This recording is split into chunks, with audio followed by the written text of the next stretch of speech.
What happens when you poop in Burj Khalifa toilet? तो भाइयों और बहनों, आप सोच रहे होंगे कि भला पूप के बारे में भी कोई वीडियो बना सकता है। अरे भाई, क्यों नहीं बना सकते। ये तो जिंदगी का सबसे जरूरी काम है। ये तो वो जरूरी वाला काम है जिसे बताया भी नहीं जा सकता और छिपाया भी नहीं जा सकता। क्यों, मानते हैं ना? आप सोचिए, दुनिया की सबसे ऊंची इमारत यानी बुर्ज खलीफा में पूप एंड पी का भी अलग ही मजा होगा। चमकदार और शानदार टॉयलेट्स और उनकी शीशे जैसी साफ दीवारें। लेकिन दोस्तों, हम आपको बता दें कि इतने सारे लोगों के सबसे गंदे वाले कचरे की इस बिल्डिंग से निकासी करना बिल्कुल भी मजेदार नहीं है। ऑब्वियसली दोस्तों, दुनिया की सबसे ऊंची बिल्डिंग, दुनिया की सबसे लंबे लिफ्ट, ऐसी बिल्डिंग जिसकी खिड़कियों को साफ करने में भी पूरे 3 महीने लग जाते हैं। इन्हीं सब खूबियों के साथ एक तथ्य ये भी है कि यहाँ खाने के बाद वॉशरूम में जाकर जो कचरा आपने बहाया है वो सीवेज सिस्टम के जरिए नहीं बहता, बल्कि किसी अलग तरीके से वेस्ट वाटर ट्रीटमेंट प्लांट तक पहुंचाया जाता है। दोस्तों, शायद आपको पता नहीं होगा कि बुर्ज खलीफा में जब आप पूप करते हैं तो उसके बाद क्या होता है। आप जानेंगे तो हैरान रह जाएंगे कि कैसे ये गंदगी बिल्डिंग से बाहर जाती है। चलिए आज हम आपको बताते हैं that what happens when you poop in Burj Khalifa toilet. दोस्तों, दुबई एक बहुत ही विकसित जगह है। ये मुकाम दुबई ने बहुत ही कम समय में हासिल किया है। दुबई के पास पहले बहुत ज्यादा इनकम सोर्सेस नहीं थे, लेकिन बाद में दुबई सरकार ने बड़ी ही सावधानी और समझदारी के साथ कुछ जरूरी चीजों में इन्वेस्ट करना शुरू किया, जैसे कि विदेशी व्यापारियों के लिए तरह तरह के व्यापार के रास्ते अपने देश में खोल देना, टैक्स कम से कम रखना और सोने जैसे कीमती व्यापार को विकसित करने पर ध्यान देना। लेकिन इन सबसे भी ज्यादा जरूरी जो दुबई ने किया वो था अपने देश को दिखने में खूबसूरत बनाना, अच्छी से अच्छी तकनीक का इस्तेमाल करना और बहुत सारी बड़ी बड़ी इमारतें बनाना। इसमें दुबई सफल भी रहा। दुनिया भर से टूरिस्ट हर साल दुबई घूमने जाते हैं, जहां उन्हें बहुत सारी बेहतरीन सुविधाएं भी दी जाती है। इतनी बेहतरीन और विकसित इमारतें बनाकर दुबई ने पूरी दुनिया को ये साबित कर दिया कि प्राकृतिक सुंदरता से ही नहीं, कृत्रिम सुंदरता से भी टूरिस्ट को अपने देश की तरफ आकर्षित किया जा सकता है। और इसी कतार में दुबई ने 2004 से 2009 तक कड़ी मेहनत करने के बाद दुनिया की सबसे ऊंची इमारत बनाई, बुर्ज खलीफा। दुनिया भर से लोग केवल इस इमारत को देखने आते हैं, इसमें होने वाले शोज का आनंद लेने आते हैं और यहाँ दुबई का सबसे बेहतरीन खाना खाने आते हैं। और खाने के बाद आप कहाँ जाते हैं? वही ना, मल त्याग करने। ये टूरिस्ट भी वहीं जाते हैं। मल त्याग करने के बाद लोग तो वापस आ जाते हैं बिना ये सोचे कि इसका क्या होता होगा। और कौन ही सोचता है, अपने को तो बस पेट खाली करने से मतलब है ना? और वैसे भी इतनी बड़ी इमारत है, इतना उन्नत देश है, इतनी टेक्नोलॉजी है, तो यहाँ तो बड़ी बड़ी पाइपलाइन बिछाई गई होंगी ताकि इस गंदगी की अच्छी तरह से निकासी की जा सके।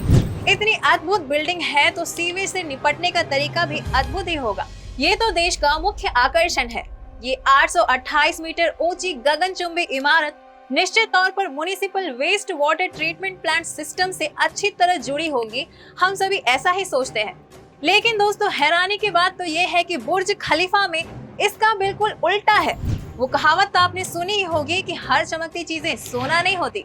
और असल में ये बिल्डिंग किसी भी municipal waste water treatment plant system से नहीं जुड़ी हुई है और इसके लिए कोई अद्भुत तरीका या कोई उन्नत तकनीक इस्तेमाल नहीं की जाती है, बल्कि इस बिल्डिंग के टॉयलेट से सारा कचरा इकट्ठा करके कई सारे ट्रकों में भरकर शहर से बाहर निकाला जाता है।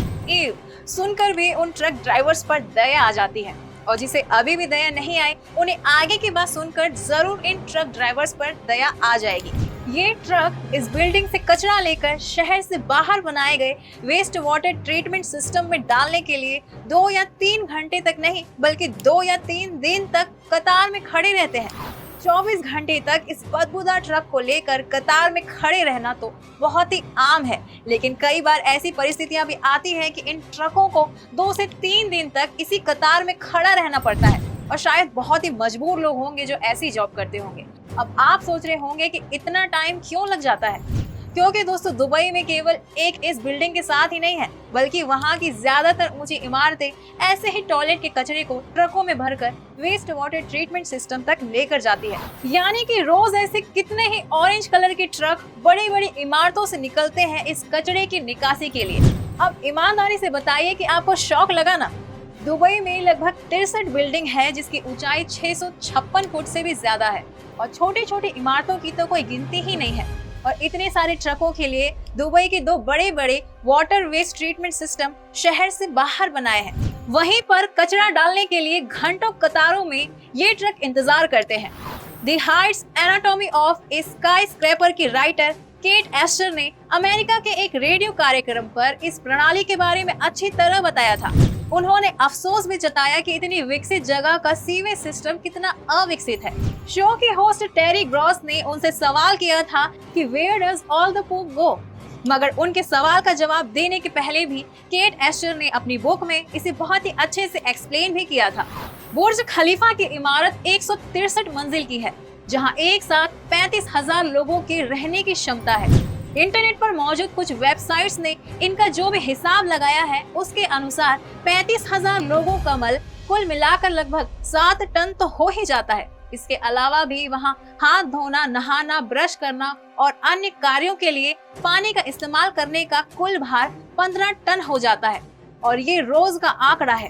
लेकिन यहाँ कभी भी 35,000 लोग नहीं आते हैं, तो अगर 6 से 7 टन घटा भी दिया जाए तब भी इतने सारे डर्टी मटेरियल को ट्रक में लोड करके ले जाना काफी पिछड़ा हुआ तरीका है।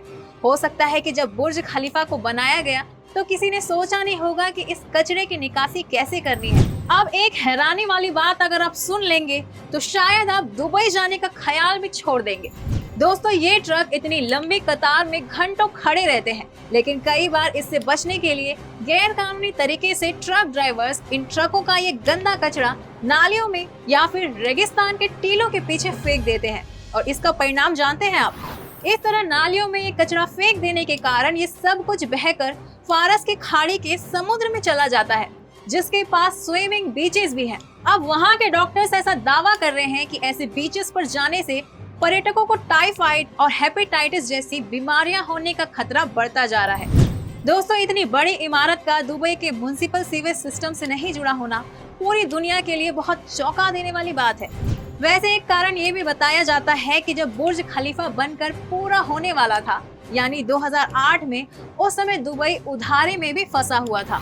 उस समय वहां के सलाहकारों ने सरकार को ये सलाह दी कि अगर पहले से चल रहे सीवर लाइन में और भी कुछ ऐड करने का सोचा तो उसकी कॉस्ट बहुत ज्यादा हो जाएगी और दुबई ये कॉस्ट नहीं उठा पाएगा।